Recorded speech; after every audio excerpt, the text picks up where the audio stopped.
થોડા દિવસ પહેલાં જે આપણે ચારણાના ઉપયોગનો વિડીયો મૂક્યો હતો તેમાં તમારો ખૂબ જ સપોર્ટ મળ્યો હતો, તેના માટે થેન્ક યુ.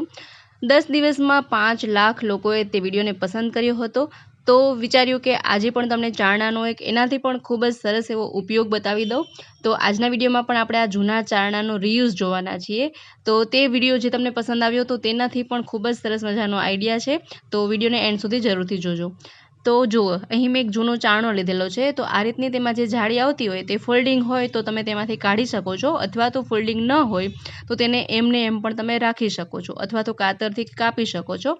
અહીં આપણે એમને એમ રહેવા દઈએ, આ જાળીને કાઢવાની જરૂર નથી. જુઓ, ત્યાર પછી આ જાળીને આમ જ રાખ્યા પછી ત્યાર પછી મેં અહીં એક કાર્ડબોર્ડ લીધેલું છે. તમારા પાસે જે પણ કોઈ પુઠ્ઠું હોય તે તમે લઈ શકો છો. બોક્સમાં જે આ રીતનું પુઠ્ઠું આવતું હોય તે આવું પુઠ્ઠું પણ તમે લઈ શકો છો. અહીં મારી પાસે વ્હાઇટ કાર્ડબોર્ડ હતું તેથી મેં તે લીધેલું છે. ત્યાર પછી ચારણાને આપણે આ રીતે તેના પર રાખી અને એક રાઉન્ડ શેપ દોરી લઈએ. ચારણાનો જે આકાર છે તે આકાર આપણે અહીં દોરી લેવાનો છે. ત્યારબાદ તેને આપણે કાતરથી કાપી લઈએ. આ રીતે કાતરથી કાપી લેવાનું છે. ત્યાર પછી મેં અહીં બ્લેક પેપર શીટ લીધેલી છે. તમે આ પેપર શીટની જગ્યાએ કાપડનો પણ ઉપયોગ કરી શકો છો. અહીં કોઈ પણ કાપડ પણ લઈ શકો છો. આ રીતે કાર્ડબોર્ડને તે પેપર પર આપણે રાખી અને રાઉન્ડ શેપ ડ્રો કરી લઈએ. અહીં મેં ચોકથી ડ્રો કર્યું છે જેથી કે આપણે આ રાઉન્ડ શેપ દેખાય. માર્કરનો પણ બ્લેક કલર હોય તો આપણે તેનાથી સરખું તેમાં ડ્રો ન કરી શકીએ. જુઓ, ત્યાર પછી તેને આપણે કાતરથી આ રીતે કટ કરી લઈએ. આ રીતે પેપરને પણ રાઉન્ડ શેપમાં કટ કરી લીધું છે. ત્યાર પછી તેને કાર્ડબોર્ડ પર આ રીતે આપણે ચોંટાડી દઈએ. અહીં હું ગ્લુ ગનનો ઉપયોગ કરી રહી છું. તમે ફેવિકોલ, ફેવિક્વિક, ફેવિસ્ટિક ગમે તેનો ઉપયોગ કરી શકો છો. આ રીતે ગ્લુ ગનથી ગ્લુ લગાવી અને આપણે આ પેપરને ચોંટાડી દઈએ. ત્યાર પછી આપણે જે આ કાર્ડબોર્ડ તૈયાર કર્યું તેને આ રીતે આપણે ચારણામાં અટેચ કરી દેવાનું છે. ચારણામાં આ રીતે રાખી દઈએ. ગ્લુ ગન લગાવી અને લગાવશો એટલે એકદમ સરસ રીતે ચોંટી જશે. ત્યાર પછી ફરીથી મેં અહીં એક પેપર શીટ લીધેલી છે. તેમાં આ રીતનો આપણે ટુકડો કટ કરવાનો છે. જુઓ, આટલી સાઇઝમાં આપણે આ પાર્ટ લેવાનો છે.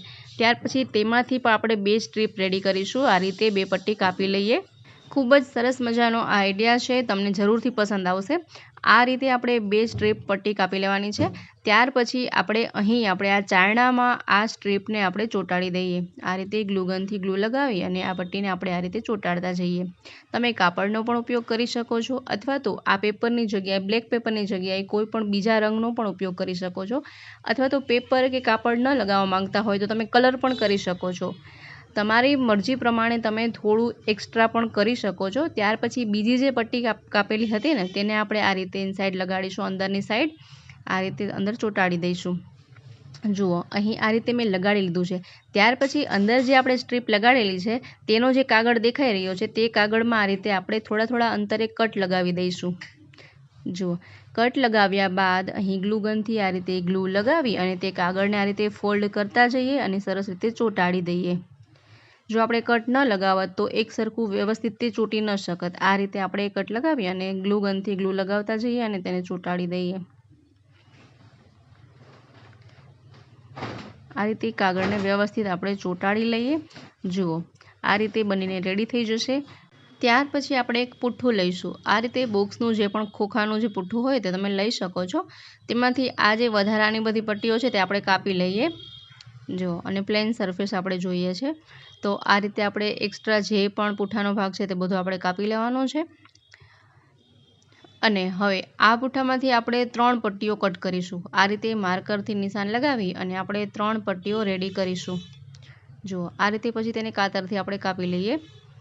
તો અહીં 3 સ્ટ્રીપ રેડી છે. 2 સ્ટ્રીપ આપણે સાઈડમાં રાખી દઈએ અને એક સ્ટ્રીપનો ઉપયોગ કરીએ. જો, તેમાંથી આ રીતે આપણે થોડું પુઠ્ઠું છે ને એમાં ઉખેડી લઈશું ને તો આ રીતે લાઇનિંગ વાળો પાર્ટ એમાં હોય છે તે આપણે જોઈએ છે. બરાબર, આ રીતે ઉખેડી લઈશું. જુઓ, હવે આપણે આ પુઠ્ઠામાં બ્લેક કલરનો ઉપયોગ કરીએ. કારણ કે આપણે ચારણામાં પણ બ્લેક પેપર લગાવેલું છે તેથી અહીં હું બ્લેક કલરનો યુઝ કરી રહી છું અને અહીં આપણે રેડ કલર વાપર્યો છે. આ રીતે પુઠ્ઠાને લગાવી કલર અને તેને સુકાવા દઈએ. ત્યાર પછી બીજી 2 સ્ટ્રીપ છે ને તેમાં પણ આપણે આ રીતે કાગળ ચડાવી દઈએ. આ બ્લેક કલરની જે શીટ છે તે ચડાવી દીધેલી છે. તમે બ્લેક કલર પણ કરી શકો છો તો પણ સરસ જ લાગશે. ત્યાર પછી આ જે આપણે 2 સ્ટ્રીપમાં બ્લેક શીટ ચડાવેલી છે તેને આ રીતે ગોઠવીએ. ગ્લુ ગનથી તેને ચોંટાડી દઈએ. જુઓ, ખૂબ જ સરસ મજાનું ઓર્ગેનાઇઝ બનીને રેડી થઈ રહ્યું છે. એન્ડ સુધી વિડીયો જોજો, ખૂબ જ સરસ મજાનું એક આઈડિયા છે. આ રીતે બંને જ સ્ટ્રીપને આ રીતે લગાવી લઈએ. ત્યાર પછી આપણે જે લાઇનિંગવાળી સ્ટ્રીપ રેડી કરી હતી તેને આ રીતે ઇંગ્લિશના એસ આકારમાં આપણે લગાવવાની છે. જુઓ, આ રીતે પહેલાં તેને રાખી અને આપણે માર્કરથી માર્ક કરી દઈએ કે આપણે આ જે 2 સ્ટ્રીપ લગાવેલી છે તેને ક્યાંથી કટ કરવાની છે. બરાબર છે? આ રીતે જુઓ, માર્કરથી માર્ક કરી લઈએ. પછી ત્યાંથી આપણે કાતરથી થોડું કટ લગાવીએ આ રીતે જુઓ બંનેમાં, અને તેને આપણે થોડું કાપી લઈએ. હવે આપણે આ જે સ્ટ્રીપ લીધેલી હતી તેને તેનામાં આપણે ગોઠવવાની છે. આ રીતે થોડું ગ્લુગનથી ગ્લુ લગાવી દઈએ અને તેમાં સરસ રીતે આપણે ગોઠવી દઈએ. તમે તમારી પસંદ પ્રમાણે પણ આમાં અલગ અલગ આઈડિયાઝ લગાવી અને અલગ લુક આપી શકો છો. મેં અહીં ખૂબ જ સિમ્પલ એક આઈડિયા શેર કર્યો છે. આ રીતે તેમાં લગાવી દઈએ.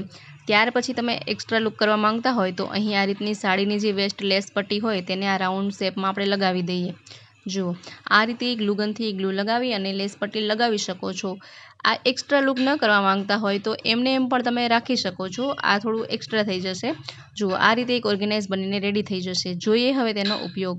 આ રીતે તમે દિવાલમાં તેને હેંગ કરી શકો છો. અહીં મેં લેસ પટ્ટી જે લગાવી હતી તે કાઢી નાખી છે કારણ કે મને આ સિમ્પલ લુક જ પસંદ છે. આ રીતે તમે તમારો બધો જ મેકઅપનો સામાન આમાં ગોઠવીને રાખી શકો છો. એ ઉપરાંત અગર તમે એક્સ્ટ્રા કોઈ વસ્તુ રાખવા માંગતા હોય તે પણ રાખી શકો છો. તો ફ્રેન્ડ્સ, આશા રાખું છું કે આ વિડીયો તમને જરૂરથી પસંદ આવ્યો હશે. વિડીયો પસંદ આવ્યો હોય તો વિડીયોને લાઇક કરો, શેર કરો, તેમજ અમારી ચેનલ પર નવા હોય તો ચેનલને સબસ્ક્રાઈબ જરૂરથી કરજો. સાથે જ બાજુમાં આપેલું બેલ આઇકન પણ પ્રેસ કરજો જેથી કે અમારી ચેનલ પર આવનારા દરેક વિડીયોની નોટિફિકેશન સૌ પ્રથમ આપ મેળવી શકો. ફરી મળીએ નવા વિડીયોમાં નવા જ ક્રિએશન સાથે.